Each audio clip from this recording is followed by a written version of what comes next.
Ladies and gentlemen, hello and welcome. I'm Stylosa and this is Unit Lost. Alright, so I'm back home. It is glorious to be back home, to be able to just turn on my recording setup and get stuck into making videos. It is the best. However, ladies and gentlemen, there is of course a big PTR update, which includes the new map. Now, I guess all of you guys have been playing, and we'll get onto that a little bit later on in the video. But firstly, I want to discuss the changes that are on the PTR, because we've got a Brigitta nerf, we've got apparent fixes going into Reinhardt to make him more consistent, and we've got a very recent fix to a bug with Hammond that was actually a really huge bug. All right, let's get stuck into this. Oh, and of course, we've got the Overwatch All-Stars event, which happens this weekend. And as I said a little bit earlier on, I want to get your guys' thoughts on the new map and the new cinematic. Okay, let's get stuck into the changes. So, Anna, her biotic rifle increased the precision of relative aim sensitivity while zoom slider. So this is just a little bit of a quality of life change for Anna, not really too huge. Then we go into the sort of the bigger changes. We've got Brigitta shield bash. Now this is a huge one.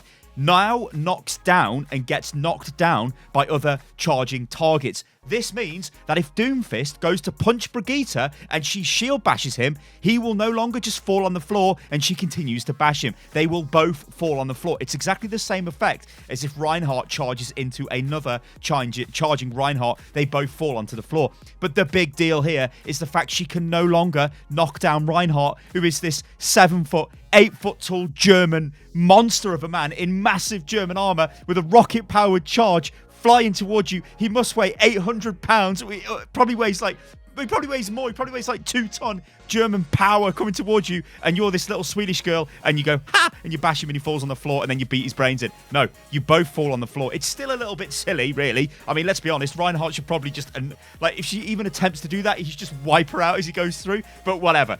This is much more balanced. Brigitta is a very dodgy hero. She's a super powerful hero in the game. If the enemy team decide to roll against you or a tracer, you just pull out a Brigitta. They can't do anything. Also, she's just great against a lot of team comps. And yeah, honestly, Brigitta, very strong hero. We're probably going to see more balance changes coming towards her. I still think she's way too tanky for what she is, because she's a support. Let's be real, guys. She's not a frontline tank. However, she can just take loads of damage and she just doesn't care. And, well, it takes a concerted effort by the enemy team to target focus and burn down the Brigitta. She is just insanely powerful. But this is a good change. I really like this change. It's awesome. Thank you, Blizzard. All right, let's move on to the next thing. So this is Reinhardt. Now, Reinhardt, we know, is a very buggy character, especially when it comes to earthshatter. Now, recently, they changed the graphical effect of earthshatter. It looks a little bit crap now. I've got to be real. It doesn't look like it did before. Before, Reinhardt hit the ground, a massive shockwave flies forward. It's beautiful. Well, now it just kind of like explodes on the floor and it looks faster and yeah, it's not as good. Anyway, what they've done here is tried to make earthshatter more consistent. So now it will consistently hit enemies who are near walls. Sometimes it wouldn't hit them, would it, ladies and gentlemen? You try and earthshatter them, nothing would happen.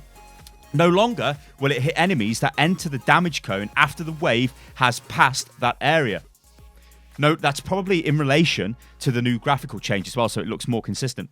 No longer will it damage enemies behind barriers blocking it, even if the barrier is later dropped or destroyed. So this is a little bit of a consistency thing as well. You could argue maybe a little kind of nerf there, but more consistency is good. And now will always travel up inclines and around the payload, which means when you earthshatter around a payload, it's going to be more consistent. This is good. The comments on this, they actually say, we've given earthshatter a complete overhaul to combat inconsistencies with its performance. These changes will make earthshatter's behavior more predictable and effective. I'll take that. And there's also minor changes here to Widowmaker's Widow's Kiss. Increase the precision of the relative aim sensitivity while zoomed inside it. So again, what they've done with Anna. So that's really cool. So that's what we've got in terms of noted hero changes right now. So what about bug fixes? There's actually quite a lot of bug fixes. The biggest one is the Wrecking Ball change, the Hammond change. We'll get onto that at the end of this list, but I'm going to quickly blast through this because some of these bugs you guys might not have been aware of, but they've now been fixed. So, fix the bug that causes Brigitte's shield bash movement to be interrupted while she impacted Symmetra's turrets. Diva, fix the bug that allowed Diva to escape the map if she used Core Mech while standing on May's ice wall. Okay. Hanzo, fix the bug that causes Dragon Strike arrow size to be larger than his other arrows. Great. May, fix the bug that caused May Cryo's freeze to block the line of sight from May's Blizzard. Unlucky May. Whatever. Delete May from the game. Actually, I think May's a bit of a sleeper, guys. I think May, there's a lot of power in that hero. We haven't seen it yet, ladies and gentlemen. So fix the bug that allows Mercy to gain ultimate charge from using her damage beam on attacks that cannot be damage boosted. Reaper, fixed a bug that prevented Reaper's Shadow Step from going on cooldown if he was interrupted. Roadhog fixed a bug that prevented Roadhog's alternate fire. Now calculates fall-off damage correctly. That's an interesting one. Oh, that's an interesting one, isn't it? Prevented Roadhog's alternate fire. So yeah. Bit of a bug that I wasn't really aware of. Reinhardt fixed a bug that sometimes prevented Reinhardt's earthshatter from landing if he was launched into the air during his cast. Fixed a bug that prevented Sombra from destroying her translocator if she was stunned or hacked. Unlucky. Symmetra fixed the bug that prevented Symmetra's hack from cancelling Symmetra's photon barrier placement. Fixed the bug that causes Symmetra's teleport UI to persist after being eliminated. And Widowmaker fixed the bug that caused Widowmaker's scope shots on hero-placed objects to count against her scoped weapon accuracy statistics. Now, here's the big one. This is Wrecking Ball. It's Hammond. Nobody calls him Wrecking Ball today. He's called Hammond. So Hammond, his Piledriver would deal damage twice if he slid off the environment during its duration. And he also fixed a bug allowing Wrecking Ball's primary fire to continue working if it was disabled in a custom game. And what is not included in these changes, because it literally went live last night, is they have fixed a really huge bug. Now, this was highlighted by the streamer Jane, who is one of the coaches for Dallas Fuel now, I do believe. So basically what was found is Hammond's damage fall-off from Piledriver wasn't there. It was also a massive knockback. So what was supposed to happen is the target under Hammond, when this is pile driven, that target should fly up into the air, like Doomfist when Doomfist lands the uppercut.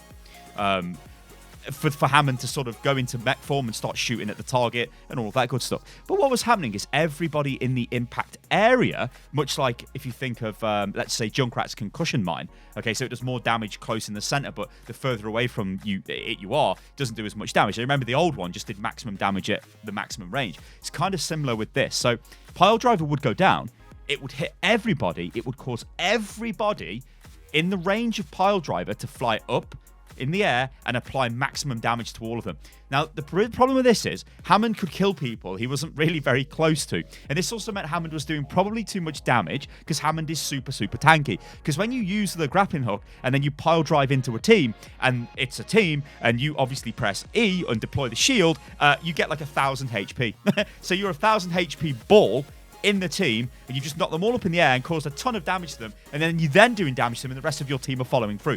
It's a bit ridiculous. It is actually a big, huge bug. Now, the big thing with this, and what's going to be interesting, is these fixes on the PTR, will they be pushed to the live servers, or will they be used in the Overwatch World Cup tournament server? Because this is actually a big bug. Now, Hammond, there are a lot of team comps that do use Hammond. Remember, I'm the GM for the UK team, so we get to see how other national teams play. We also get to see how we play, and there is quite a bit of Hammond being used by other teams. Reason for that is obviously he's really good. Now, with these changes, it's going to make him less effective because obviously he's really, really powerful. So it's going to be interesting to see if this actually all goes live. Now, those are the changes, guys, that are on the PTR. So the next thing I want to quickly talk about is the Atlantic versus Pacific Showdown match, which is going on. Now, this is a sort of a game between the fan-picked favorite players from each division of the Overwatch League. Now, the Overwatch League has got a Pacific and an Atlantic division. It kind of it's not like they're two independent leagues because they all play together in the same league. But if you win your respective league, okay, then you go through and all of that shenanigans to the playoffs and all of that stuff. You go through to the semis and the playoffs instead of having to fight through the quarterfinals and stuff. Anyway, we've got the best players from the Pacific League versus the best players from the Atlantic League, as voted by the audience and obviously people from the press, I think, and various talent. And it's going to be fun. And it's played across loads of different game modes. So it's not just a straight-up Overwatch competitive rule set. They're going to be playing things like Lucio Ball. There's going to be fun, like, arcade games. It's going to be like a fun end-of-season showcase. It's going to be really cool. But what they're also doing, and I think this is actually really interesting, is the talent, so the casters and the hosts and the guys that do the interviews. Like, so you've got, like, Zoe, Malik, Uber, Monty, Doa, Hex, you know, all these guys, everybody who's been involved with Overwatch League, they're split into two teams and they're going to play against each other. And I cannot wait to see that. People like Bren and Sideshow, it's going to be interesting because some of the casters are obviously not that great at the game. I mean, you don't need to be good at, you don't need to be like a good player to be a good caster. Like, that's a major fallacy. It also applies to people who think you need to be like a really high level player to be able to be a coach. Again, that's not really true because being able to explain what's going on and being able to coach people is completely different to being able to actually playing the game, you know? So there's a lot of differences there. I'm not going to go into that in this video. Anyway, it's going to be really cool because some of the casters are pretty good. I think Mr. X is I think he was GM for some seasons, and also Reinforce. I mean, he's by far the best player in the talent pool. He's a pro. He kind of still is a pro, really. He's a really, really good tank player. So probably his team will probably win. Then you've got Bren, who's a bit questionable. Sideshow, I'm not too sure. I think these guys are sort of. I may butcher their ranks. I don't know. Maybe they're masters or diamond or plat. I don't know. Ladies and gentlemen, I'm not sure. But then you've got people like Monty. Monty doesn't actually really play Overwatch, and the reason for that, well, he does play Overwatch. That's a bloody stupid statement to make. He plays Overwatch, but he doesn't play it at like a super high level because his approach is, what's the point of playing the game when he should be watching the best players play the game to be able to develop his skills as a caster, which makes perfect sense, right? So I'm no doubt he'll know what needs to be done, but can he actually translate it into the game? Well, ladies and gentlemen, I'm going to be very interested to see if he can. It's going to be awesome. All right, guys.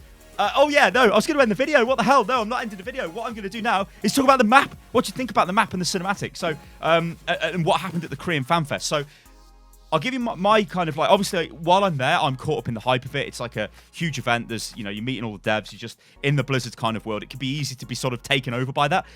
But on my hit list of things I wanted to see, I really wanted to get information on the guild system or information on the replay system. We didn't get that, so I'm really disappointed. Hopefully, we get something on replays in the near future. That would be really cool, and other stuff like that.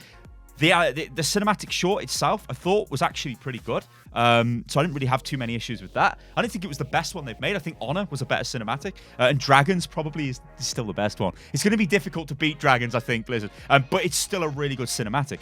The map, I think, is really good. This map is a map there's not really any like glaring problems I've seen so far. All of the points are unique. They're all clearly built for Hammond. You can see there's loads of points where Hammond can roll around and do loads of work, especially the shrine point. That's really cool. It's really good for Widowmaker as well, that point is. Mecha Base, I quite like that as well. And Busan Downtown, again, that's really cool as well. So I think the map is actually pretty good. But yeah, we just got a map and a cinematic. We didn't really get anything else. We didn't get any information on new heroes. That was a bit of a long shot. But I was really hoping for social features. Let me know what you think, guys, in the comments below. I've been Stylosa, this is Unit Lost. If you enjoyed the video, then like the video. Remember, click the bell because it will alert you when videos go live. And remember to show everybody the video. Your granny, I'm sure she'd love to see it. She probably plays Anna as well. Awesome. All right, guys, catch you on the next one. Toodaloo. Oh, yeah, follow me on Twitter. I think I've said that, but I'll say it again. @Unit Lost Gaming. Toodaloo.